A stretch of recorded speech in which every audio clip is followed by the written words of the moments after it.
Salut à tous, c'est Greg pour l'Actu Gamer. Si t'es fan de jeux vidéo, t'es au bon endroit. Cette semaine, on va parler de Granblue Fantasy Relink. What do you think is out there? At the end of the Sky Realm, I mean. A wall, maybe?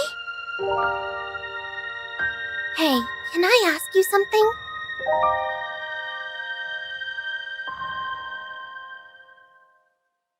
Dans le monde des jeux mobiles, Granblue Fantasy a fait figure de classique incontournable. Le titre a dominé le marché pendant près d'une décennie, recevant du nouveau contenu toutes les semaines depuis sa sortie. Il s'agit de l'un des MMORPG mobiles les plus étendus. Avec des millions de joueurs à travers le monde, des intrigues indénombrables et une multitude de personnages ou en couleurs, la saga entre dans une nouvelle dimension, celle du jeu sur console. Granblue Fantasy Relink est un titre dérivé destiné aux consoles PlayStation, plongé dans l'univers de Granblue. Le jeu met à l'honneur une histoire inédite centrée sur le capitaine, le personnage que les joueurs incarnent durant son exploration du royaume céleste. Contrairement à la série principale, ce jeu propose une campagne solo généreuse et un mode coop à 4 joueurs. Alors pour soigner son entrée sur le marché des jeux de console, Seagame a eu cœur à rendre les combats spectaculaires. Pari d'ailleurs réussi, contrairement aux opus précédents de la série. Relink est un RPG d'action offrant aux joueurs un choix de 4 aventures à vivre en équipe. Il n'est pas possible d'aborder qu'une aventure à la fois et l'aventurier que vous choisirez transformera radicalement l'expérience de combat.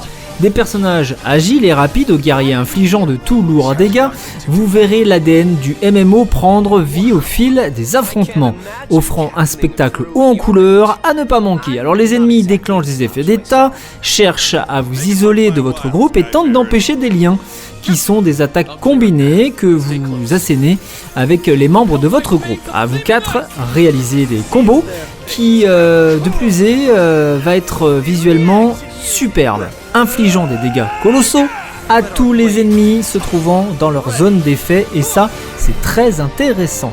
Pour satisfaire les fans de la franchise de tous horizons, que ceux-ci la connaissent du jeu mobile, de l'anime ou d'autres médias, les mécaniques de combat et de gestion de l'équipement ont été rationalisées tout en restant suffisamment élaborées pour les joueurs les plus chevronnés. Au lieu de se dérouler dans un immense monde ouvert, le jeu se divise en 4 niveaux étendus. Avant de plonger dans l'action, personnalisez votre équipement et votre équipe pour parer à toute éventualité. Granblue Fantasy Relink sortira donc sur PC, PS4, PS5 le 1er février prochain.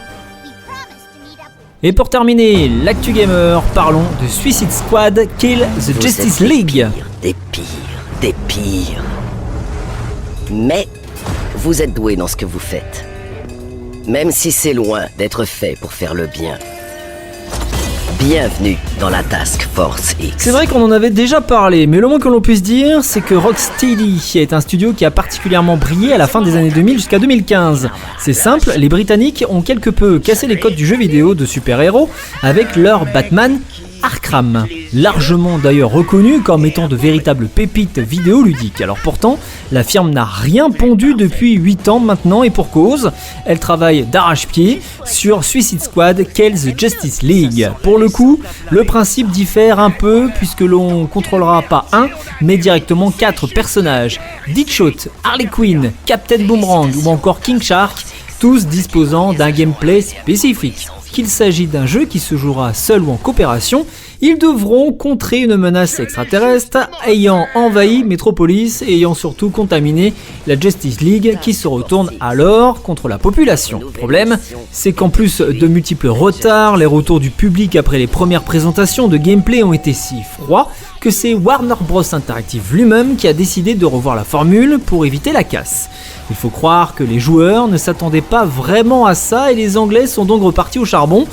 Non sans un certain sens, comment on peut dire, du devoir. Ouais, c'est le mot qu'on peut dire. Et avec une grosse pression sur leurs épaules, probablement.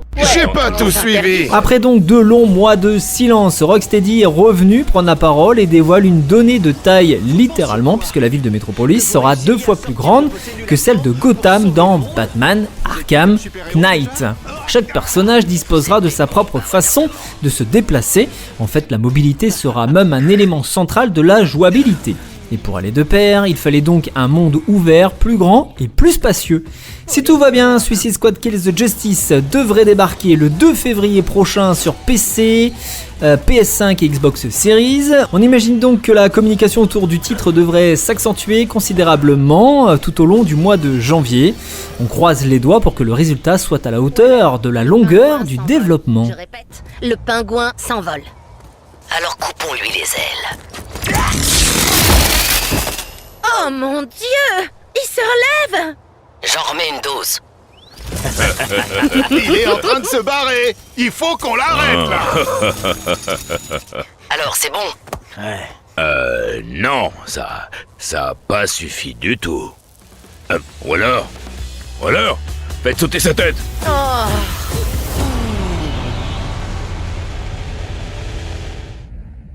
C'était Greg pour l'Actu Gamer, bon game et à la semaine prochaine.